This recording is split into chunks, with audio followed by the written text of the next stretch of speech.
What up, my freaks? RuinousInsight here with part 5 of my Total Warhammer 3 modded Arkhan the Black campaign. So as we saw last time, Arkhan has switched gears from the now defunct Bretonnians having been destroyed over in the coast of Araby towards the cult of Sigmar, who dared to declare war on us and take the pools of despair only for their halberdier and crossbow-filled army to get pretty much instantly wrecked by Arkhan without too much trouble, I might add. Now Arkhan is going to move to the pools of despair, and in fact he can do this pretty much immediately. Wait. Empiric Corruption, Weapon Strength for Vampiric units, this will probably be, you know what, do this? Wait. Does screw up our movement range? I guess it doesn't really matter. We're gonna retake the Pools of Despair immediately, like so. And I'll resolve that. A little bit of damage, but, you know, we weren't gonna fight that manually. And then Occupied right back. And ooh, did he just get something that reduces leadership? Enemy leadership -2. Nice. Alrighty, well then. We're also going to switch you back to normal stance. We're going to move here, and then we're going to switch you to channeling stance, so we can get a little bit more magic on the way to Sudenburg. Next up, we got a few buildings to build, so Wizard Caliph's Palace, let's upgrade you immediately. And we'll go for those blood pools as well, but we can briefly switch you back to worship of... I wanna say Asaf, because the control here is kind of problematic right now. And will continue to be until we build a few more of these buildings. And I'd really rather it not going to the, into the next red part. Yeah, fine. Worship of Asaf it is. Next up, we have several things. First of all, head to core. You need to continue leveling, my friend, until you reach some good stuff back here, so we'll move you out like so. We will also be continuing to keep an eye on you guys. Channeler and Cunning. Cunning is pretty okay. Ambush success chance, but is it better than 5 armor? It might be. But the I'm not sure. Because we do need to replace this guy. I guess we could just replace him with the Cunning guy, and if we get a much better one, we'll just replace him there. It's certainly a possibility. Alright, I kind of like that. So you, my friend, are out to Lich Priest and the Hekara. I don't think we need anything. We don't need you for anything right now. Yes, yes. All right, you're out. Oh, that reduces the... Oh, Lich Priests increase casualty replenishment rate. Oh my. Now, I wasn't going to get a Lich Priest with Arkhan, but at casualty replenishment rate, it may be worthwhile to do so. I'll think about it. So then, what we're going to do is summon some Lich Priests. You know what, let's take out another wise guy. I'm very tempted. I mean, do we need the Cunning guy right now? Now, the thing is, we need a Lord of Nehekara guy. It's just that the extra... canopic jars are really useful. Oh, there's a wise Necrotect here. Oh, I have an idea.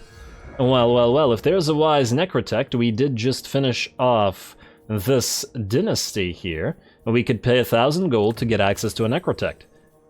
And of course we could delete him after to replace him with a better one once the wise is no longer needed, but I do like that. Alright, hopefully he's not gone next turn. Oh, there's an eternal one as well. Damn, that's also tempting. I'll have to think about it. You can go away though, Mr. Wrathful, and we'll delete you. Yeah, we're gonna be milling through Lich Priest a lot throughout this campaign.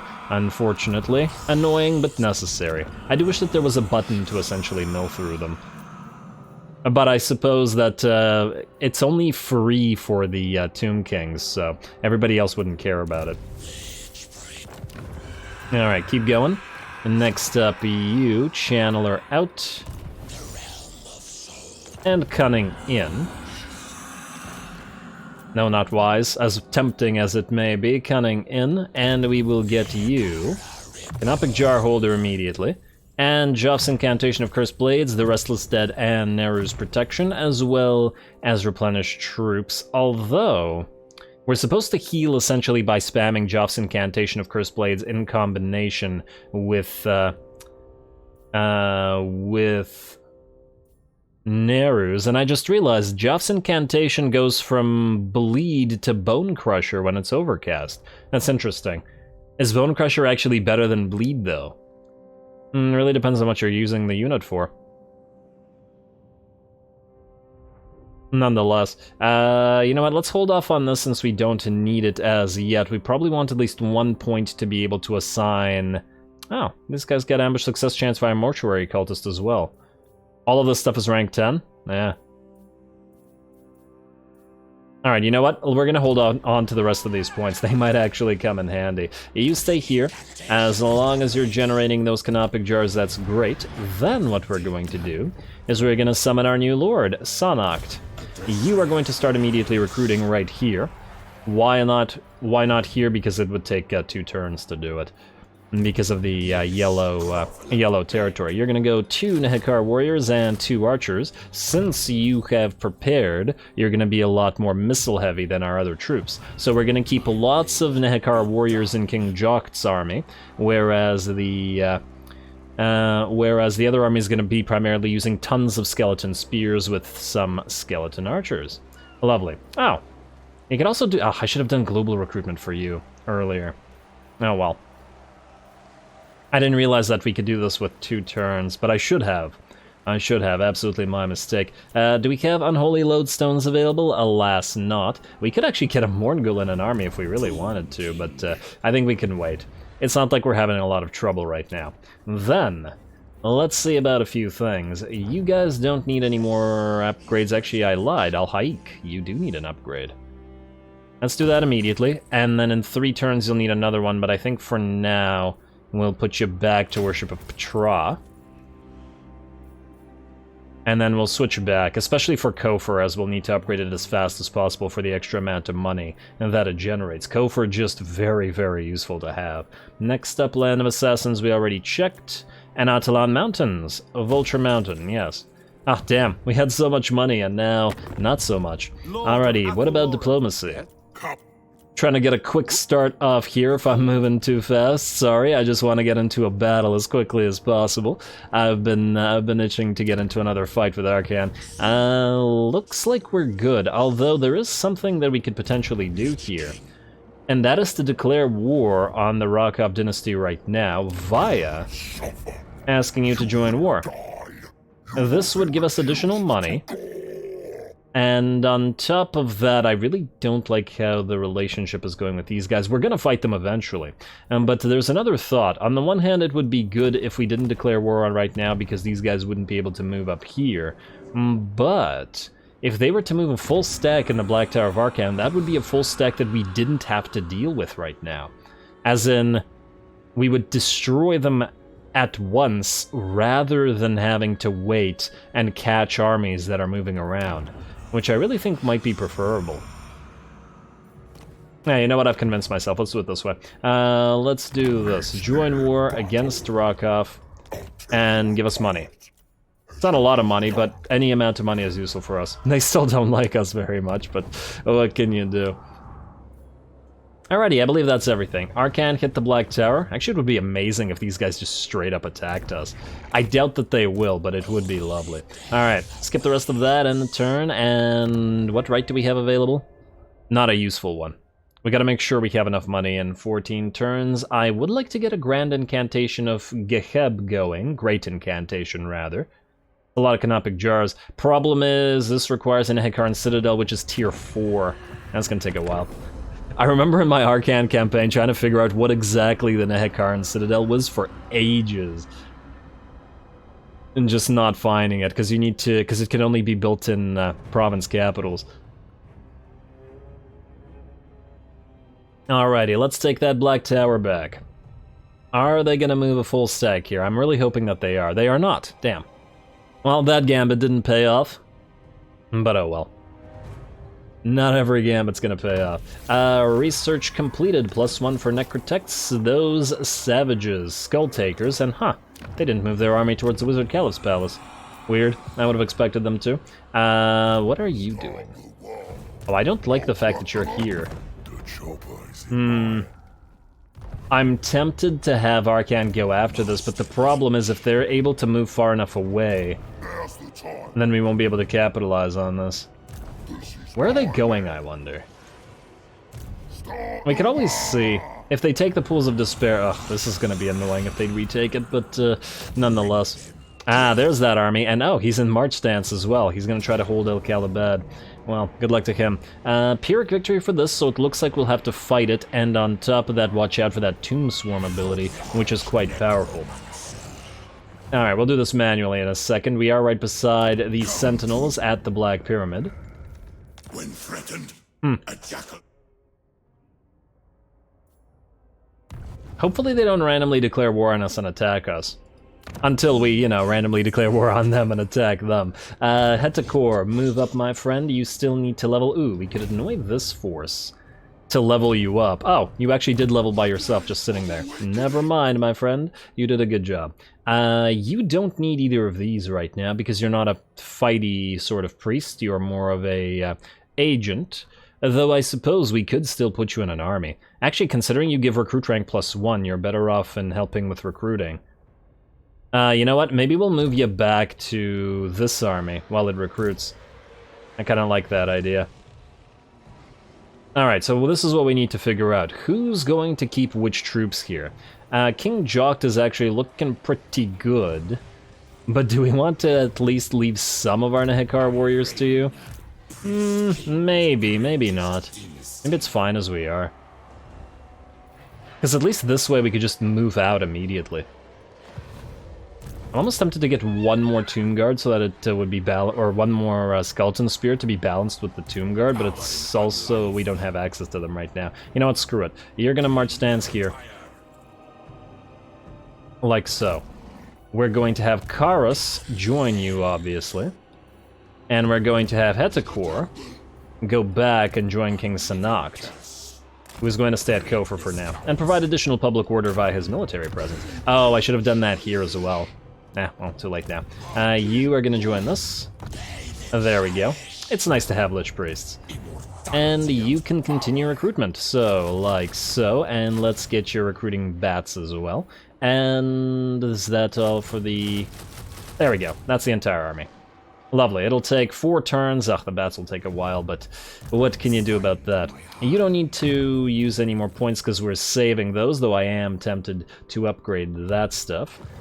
It's not super necessary. Next up, we did get our new Necrotect. We could get another Lich Priest right now, but 2.5k is a little bit steep. And we are saving for a 4th army, so we can't be spending any of our canopic jars. I guess we're gonna go for the Boon of Walat to increase our Direwolf and Fellbat capacity, as well as their speed. It's not so bad. I can always switch back to the Priesthood of Joff later on, if needed.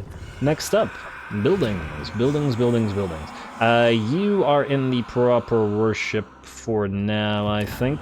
You are positive public order, so you're looking good. We will need to upgrade to tier 2, so that's going to take a while. You. Similarly, actually, you are about to be able to upgrade that Mastaba. But the 10% is probably not worth our time. Just stay in Worship of Tra, I think, for the extra growth. Alrighty, you guys are decided. Now let's take a look at those Necrotects. Wait, we can build them anywhere, can't we? So we can build them at Pools of Despair. If we wanted to, we could get one to join... Ooh. Missile resistance 5% for all units, eh? It's not bad. I also like Eternal, and I also like Wise. Damn, not enough. I mean, I'm sure we'll get them back. Do we want Wise right now? The thing is, I'm not sure. You give missile resistance +10 and armor in Aura, but only for constructs. But by having you join Arkhan's army, we could essentially have you follow them around and level yourself up. Sphinx Carver seems decent. The problem with Eternal is that it probably doesn't benefit an army with a crazy amount of constructs, but it would benefit any other army that has, for example, a mix of Tomb Guards and constructs. Anyway, let's go Eternal. Let's start leveling them up. Fine. Alright, you're gonna go here, and just out of curiosity, is there anything that you do that isn't for constructs that would still be useful? Spell resistance for constructs, this is all constructs, it's all fine. Though, you know what, we do want to try to get increased Ushabti numbers as early as possible, so that'll be Statuesque Sentinels. Oh, you increase movement. You know what, or increase mobility, that is probably worth it alone. Yeah, alright, fine. Oh, you have Disciple of Walat. I didn't know that. Nice. You get faction-wide increased charge bonus for direwolves and fellbats. I really wish you actually gave armor-piercing weapon damage for them faction-wide, but considering you have this, that's pretty nice, and we can keep you around. Alright, and that'll be another hero for Arkhan, so I guess we'll be replacing one of the skeleton archers. We were gonna replace those anyway, though, because they don't provide too much value for him. Next up, Araru. You have found us a Noctilus, but you need to find us some more stuff. Namely, we're gonna head you out to... I wonder if Musion will survive. We could try to find Musion, but I think we're gonna go to Vlad. He's much more likely to actually stick around. At least I would think so. As somebody pointed out in the comments of the last episode, though, or the episode before that, I'm not entirely sure, the tech, or rather the book that gives us vision over gold and stuff, would give us vision over Vlad as well. And wait, is that the book that's nearby? Let's double check this. That is in fact the book that's nearby. So it is somewhat likely that we'd be able to get this in like 3 or 4 turns, which would mean that you would be wasting your time heading to Vlad. We could always just delete you right now and replace you with another guy. You know what, I'll think about it. I'll think about it. We'll take some time milling through stuff, but for now, let's do a battle, shall we? Too much talking.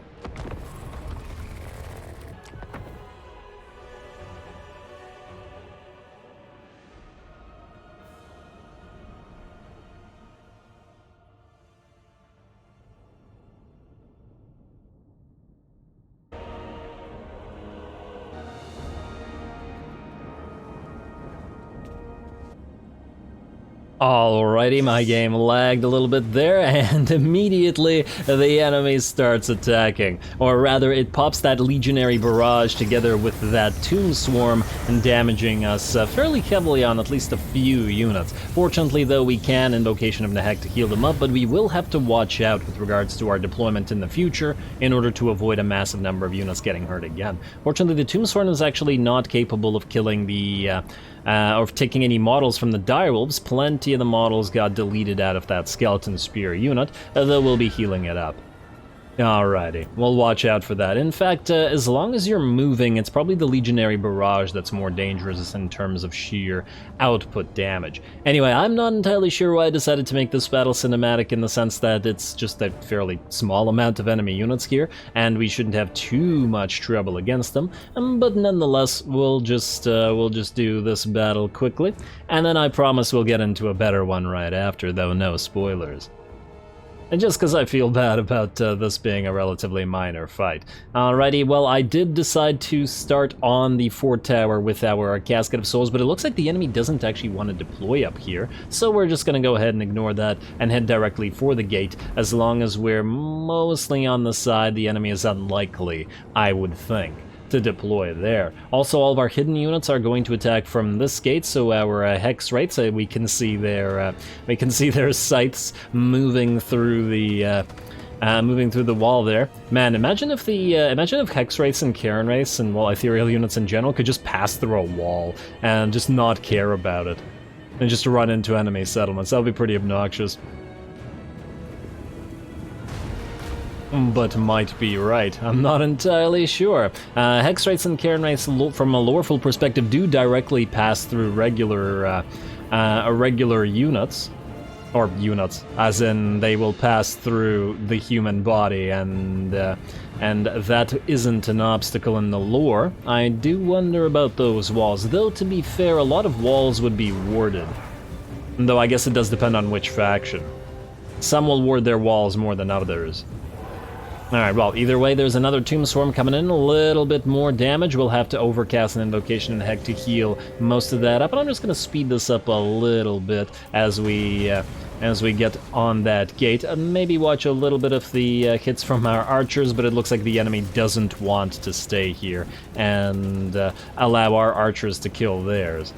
Is that another archer unit up here? No, those are Nehekar warriors with those crossed blades.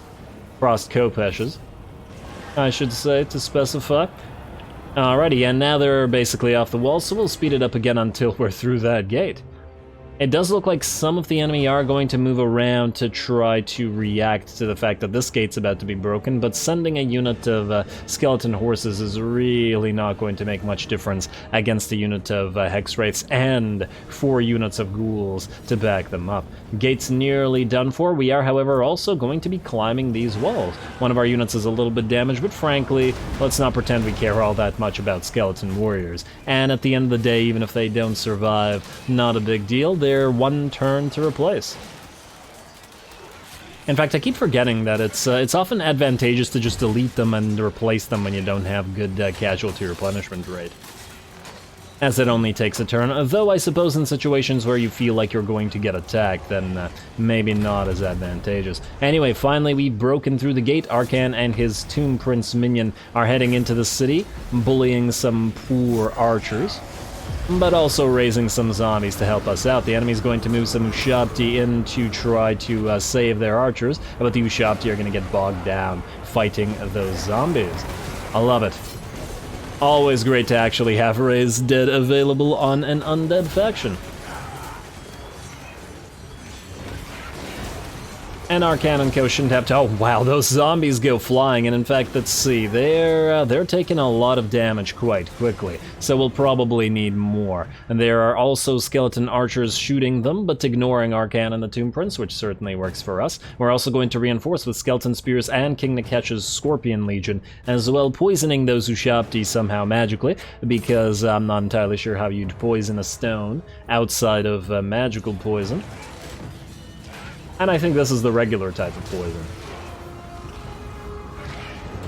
Alrighty, well, it looks like these Nehekaros warriors are doing a pretty great job at holding the walls, ripping any skeleton warriors that move up onto the walls apart, which does make sense as they're a more offensive-minded unit.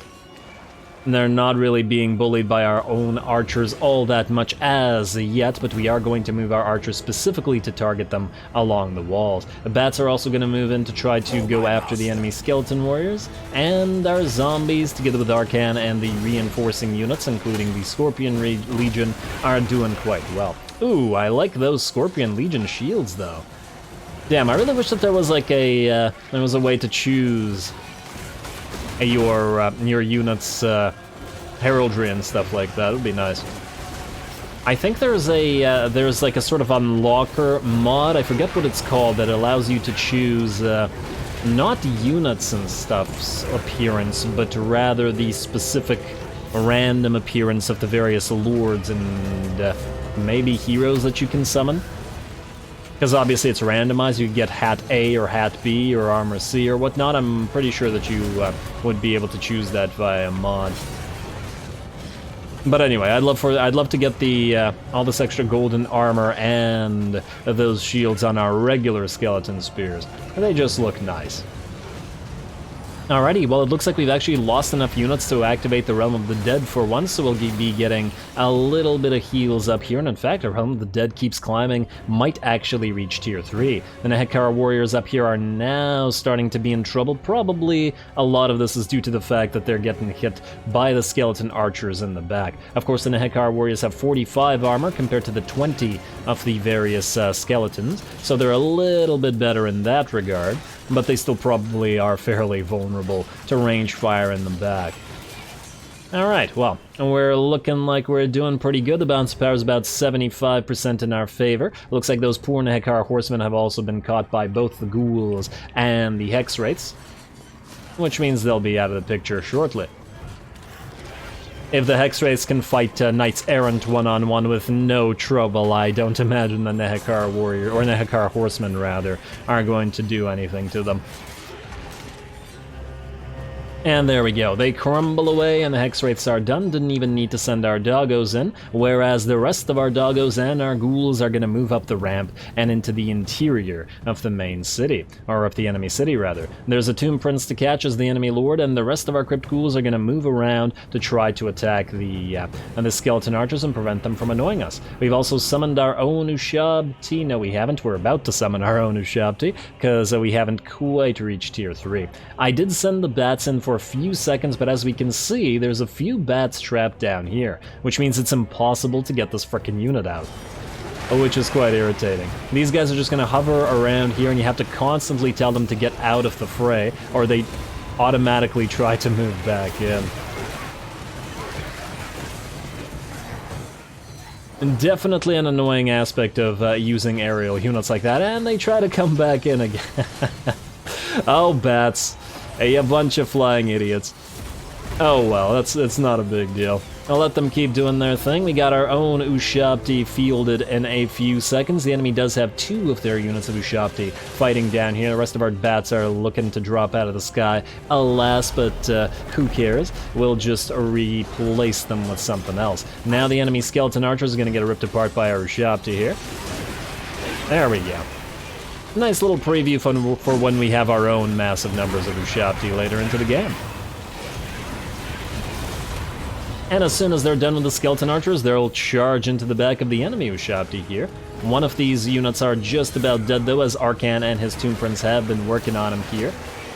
And I'm sure the King Nekesh's Scorpion Legion is helping out with that as well. Mounts of Power is about 90% in our favor. Now the rest of the walls has been cleared, and that unit of Skeleton Warriors has in fact survived. I think the enemy has used all of its uses of the Legionary Barrage as well, so that's no threat. The enemy Tomb Prince is also now surrounded by our Hex Wraiths, which should be able to just wreck him. 3100 HP, we'll see about that. He has nowhere to run, and he's far too slow, even if he did try. Gonna poison him up a little bit with the ghouls as well, though I suppose they might interfere with some hits from the Hex Wraiths, so we probably want to be a little bit careful about that. And there we go. He's going to crumble away. The rest of the enemy ranged units are all surrounded by ghouls. The enemy decided to summon its second unit of Ushabti right in the middle of these piles of doggos and ghouls, but we don't even have to fight them. We could just move away while those summoned units disappear, rather than having our doggos or our ghouls get damaged. Arkhan's still in the middle of the fray, getting a few more Ushabti kills. Too bad you can't overtake constructs like you can artillery when you defeat them. Actually, we haven't been fighting a lot of enemies with Screaming Skull catapults. Would have been absolutely lovely to steal a few over time. But anyway, there we go. Only our own Ushabti remain on the field, and these summoned enemy Ushabti, who we're just going to get the heck away from, and the battle's ours. And so is the Black Tower, which you can't actually see here, unfortunately. Would have been nice if you could at least see the Black Tower in the background somewhere. But oh well, not a big deal. It'll be the special building that's important here.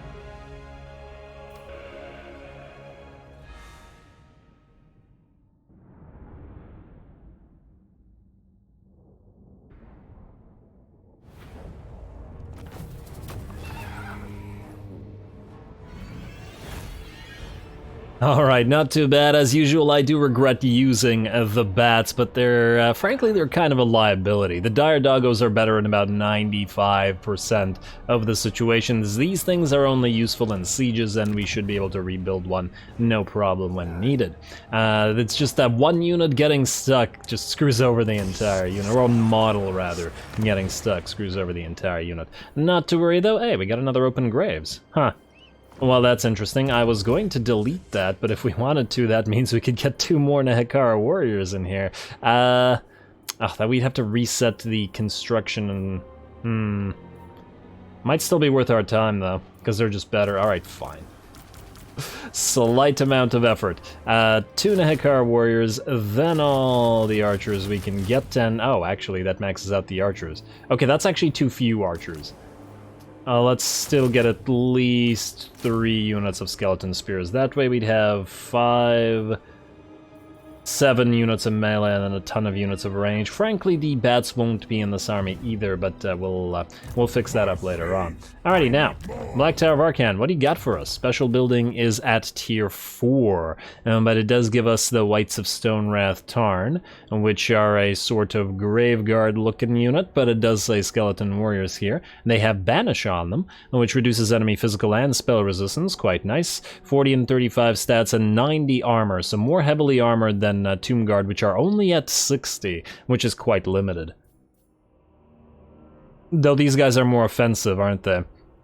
35 melee defense only as compared to the 55.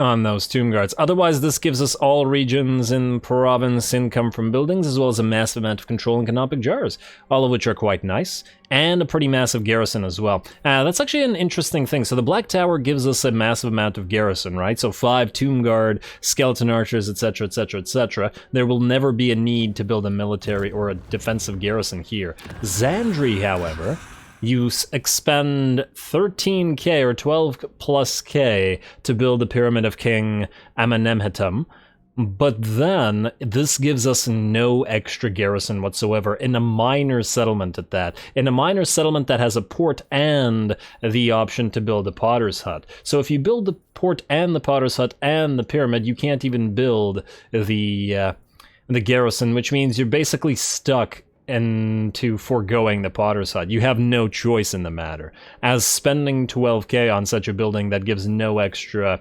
garrison wouldn't be, well, there wouldn't be much point. It's a little bit strange. I feel like this thing was meant to give extra garrison but doesn't. Really, all the Great Pyramids probably should. You would imagine that there were a lot of extra troops entombed nearby. Now, Arkhan, you've taken the Black Tower. Question for you. Do you go for the... Well, you could go for one of the quests right now if you wanted to. The question, I suppose, is would you get damaged by it? And if so, how much? Because King Hakor could immediately attack us. There's also a very decent chance that he attacks the Pools of Despair again, which have been very aptly named. Actually, speaking of aptly named, I keep forgetting, you guys shall be the Hat Wraiths. There we go. A very appropriate name. I forgot to do that last episode, but I've been meaning to. And for those of you who suggested additional names for Hex Wraiths, not to worry, there will be plenty of Hex Wraiths in Arkhan's army to be naming. Now, just out of curiosity, what do we got in terms of our Tomb Blade and our Staff in terms of the enemies? So, oh right, these guys. So the problem there is armor piercing, whereas these guys probably have something a lot better, especially since the balance of power is actually more in their favor against us here. I do wonder. It is extra casualty or punishment rate, though. Though, to be fair, we also don't need it right now. Man, ideally what we'd be able to do is send King Jocht down to the Great Desert of Araby while Arkhan takes El Kalabat and then moves on to Sudenburg. And that would be just lovely. We also, since we're at war with Talakwa, have to watch out for them sailing up here. Though I suppose the Wizard Caliph's Palace isn't all that threatened. Sorcerer's Islands very much are. I wonder. Although we are getting very close to unlocking another army, so it'll be less threatened in that situation. You know what? I think we take a risk. I think we try to go for the Tomb Blade. Let's see. You have a level up. We may as well get you all the levels we can before the fight. Let's get you... I still haven't decided about these things. Probably gonna go for a Royal Lieutenant, mostly to make you a good fighter, because Arkhan's kind of meh in melee. He's decent, but even with his red line maxed out, he'll probably never be a crazy fighter, whereas the Tomb Princes are very difficult to kill, and they're pretty okay. We could also go through Phalanxes. You know what, let's go Phalanxes. I do want to try to get the air commands up and running as fast, but nope, I changed my mind, Canopic Jars. I didn't realize you didn't have your 3rd level, and we need all those Canopic Jars as fast as possible. Anyway, Arkhan, leave the Black Tower, and then let's head you out. Where are we here? Objectives. Tomb Blade of Arkhan, which also gives us control in local province, but it also gives us 5 summons of skeleton warriors. Oh, that's quite nice. If we manage to succeed here, we should power up fairly significantly. Alrighty, let's give this a quick read and then do the fight.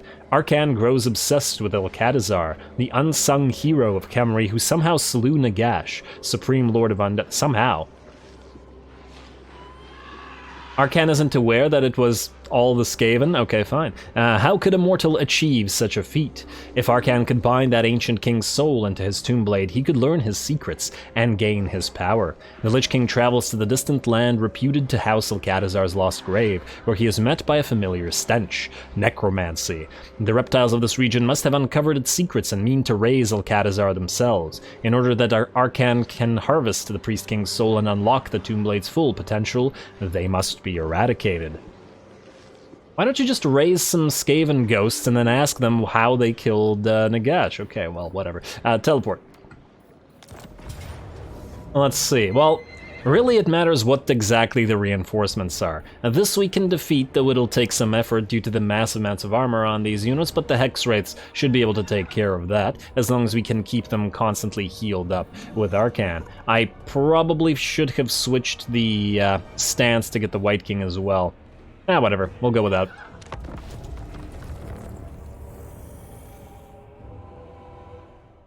Arkhan has located the lizardmen responsible for looting Alcatazar's tomb. They are attempting to resurrect the Nehekaran warrior king themselves, denying Arkhan the soul he so desperately seeks to empower his ancient tomb blade. They know too much. They dare too much. This ends here.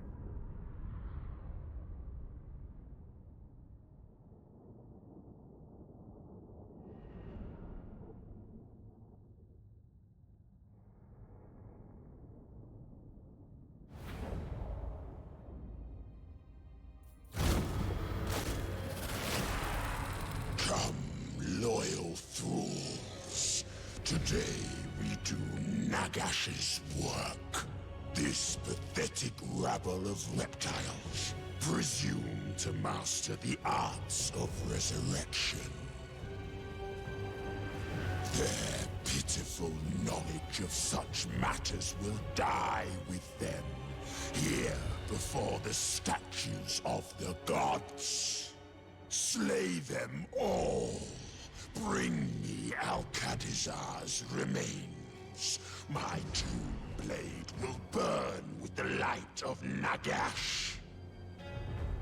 Alrighty, here we go. Sorry if the editing looks a little bit weird, but for those who don't know, the speeches of pre-battles and quest battles aren't kept when you try to look at a replay, so I try to edit those in, and it just makes the start of the battle always look a little bit weird for quest battles. Anyway, here we go. 2 enemy units of Temple Guards, as well as a Slan and a couple Basties. I'm fairly confident in our ability to win this, though of course depending on the enemy reinforcements that come in. This can't possibly be the only army, and well, I guess we'll see what kind of reinforcements we have to fight against. On the bright side though, Temple Guards are fairly slow at only 30 movement speed, and it looks like they don't want to attack us directly, which means our Casket of Souls gets to take some free pot shots at them.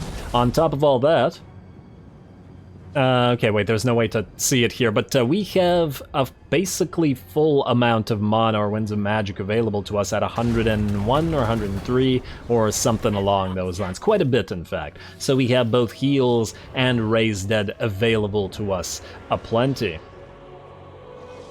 Alrighty, well, let's continue the bombardment for as long as we can while getting the rest of our army into position. And just in case, wait, let's just let's watch this hit for a second. There we go. Not a lot of those Temple Guard going down to that, but the accuracy is leaves something to be desired. I did leave 2 of our units of Crypt Ghouls sitting around the Casket of Souls, because I am terrified of an enemy army appearing right behind us and killing that casket. Really gotta look into protecting that thing. But otherwise, we're looking pretty good. We're in position. Arkhan and his Tomb Prince are hopefully going to be able to take out that Slan Mage Priest as well. Oh, and I just realized you're... Wait. It says a Slan Mage Priest of Life. Look, it says life right there. This... Huh. Why does he have Shem's Burning Gaze and Fa's Protection? That's a Slan Mage Priest of Light, not life. What are you talking about, game? I don't know what's going on here. Huh.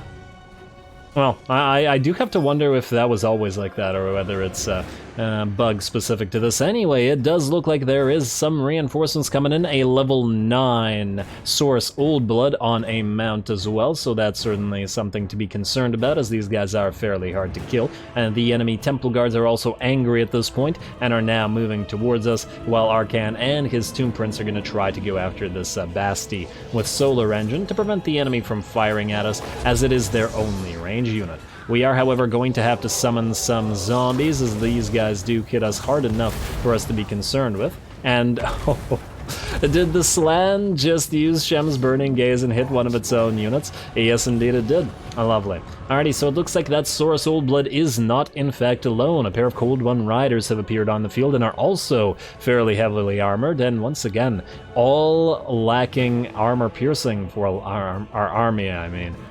So it'll be really up to the Hat Wraiths here to do a lot of damage, though it does look like we've destroyed this Temple Guard pretty much already with the casket. Now we just have to surround it and then hit it in the back, which the Ghouls and the Hat Wraiths are going to do here. There we go. Certainly looks like they have enough mass to send the Temple Guard flying, and this completely wrecks their formation, which will allow many of the Skeleton Warriors here to hit them. The Hat Wraiths are, however, busy, and they have a lot of things to do, so they're going to head out and immediately attack something else. Arkhan is going to chase after the enemy Slan Mage, as we A, don't want him casting spells, but B, want to morale shock the enemy army with his death.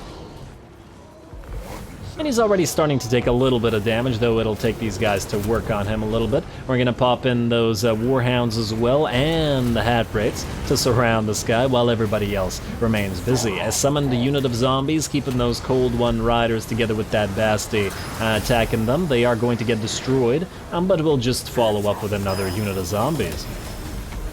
Another unit of zombies. They're almost on cue. Close enough.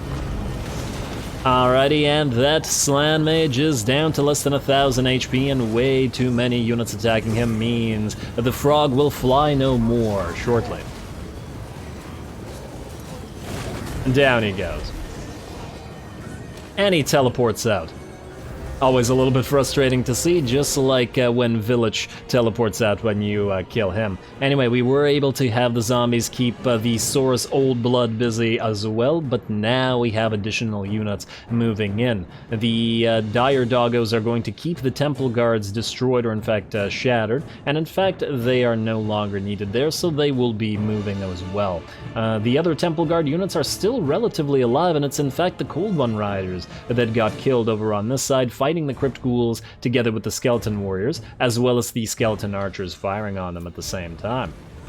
Nice job. And then, of course, once these guys get out, we will simply turn around and start attacking the Temple Guards, who are still doing a good job fighting. Of course, the Skeleton Warriors and Spears are not going to break through the line of Temple Guards here, even with the Ghouls helping them out, but once these guys start taking damage to the back, that's gonna change. Alrighty, and let's see. It looks like the rest of the battle is going our way. That Bestie is wavering, and so with only 5 leadership remaining, will be routing shortly. The other Bestie is done, and so are the Cold One Spears, or Spear Riders rather, now that the Hex Wraiths are attacking them as well. And we continue to heal up, so it looks like we are taking sufficient damage for the Realm of Souls to activate to level 3. I guess the Temple Guard are doing a great job indeed. And ripping some units apart. Unfortunately for them now, our Skeleton Archers are going to be hitting them in the back while they're distracted by our Ghouls and our Skeleton Spears. They're also down to 21 speed after that poison in combination with lethal poison. It's quite a nice combination when using the King Nahesh's Scorpion Legion and the Crypt Ghouls together. Gotta try to get a few more regular poison units acquired just to combine with the lethal units, or the lethal poison of the Ghouls there. I do like the concept of the combo. On top of that, however, it looks like we are not done. More enemy units are moving onto the field, and according to the game, which, well, we can't see this because it's a replay, but it says that this is their main army. So, surprising that their main army was not with a Slan, but I guess, sure. And they do send in a couple of units of Pterodon Riders, so we are going to switch targets to via our only 2 units of Skeleton Archers, because we currently have no other answer to enemy flyers, and the limited amount of range that we have here are going to have to try to destroy them. However, that's okay, because the Direwolves are moving to hit the Temple Guards in the back, and between all the poisons and the fact that they were already damaged, it does look like the second unit of Temple Guard is done for. The Doggos once again can give chase to them, while the rest of our units move to fight the main enemy army. Alright, one more volley from our Casket of Souls into the enemy Pterodon Riders, but now it'll be up to the Skeleton Archers to take them out. These guys probably would have actually been served to actually just drop onto the ground and kill our skeleton archers in melee rather than hovering around like this, because they're going to take too much damage at this rate. But that'll be their problem. Now we've summoned some more zombies to get into the way of the enemy and stop all those skinks from reinforcing. That works really well for us, as the zombies will take damage from our Casket of Souls, and they're a summoned unit, so we don't care. Speaking of summoned units, with the Realm of the Dead activated at level 3, with our Ushabti are now going to help out in blocking off this main enemy army. And the Casket of Souls will continue doing its bombardment, damaging all of those skinks pretty massively. We're also going to start moving our skeleton warriors and ghouls and whatnot into the, not quite into the fray, but into a striking distance, so that once the zombies and the Ushabti are done, we can actually attack. And what the heck were you aiming at there, Casket? Come on now. What was that? Barely hit anything. But not like it matters, it looks like the battle's about to go into our favor. Everybody else is getting chased down, or at least those units that we're routing. We have a unit of chameleon skinks that we are, however, going to engage in with our crypt ghouls, even while the rest of our army continues to wait for another volley. Gotta love those summoned Ushabti. They work quite nicely together with the summoned zombies, and here come the Hex Wraiths to help out as well. There's still a Stegodon that moved in, a little bit more threatening than the Basties, a little bit higher of a damage dealer than the tanky Bastillodons. But between the Hex Wraiths and our Lords attacking it, it looks like it'll rout fairly quickly, and indeed the rest of the army will shatter. Alright, well, quite a few more enemies we had to deal with than originally expected, but they didn't turn out to be too much of a problem, especially as they moved around like this, and because of the pseudo-wall trapping them, and the zombies and the Ushabti holding them back, they really couldn't reinforce the rest of their army, which got destroyed before they got there. Too bad, so sad.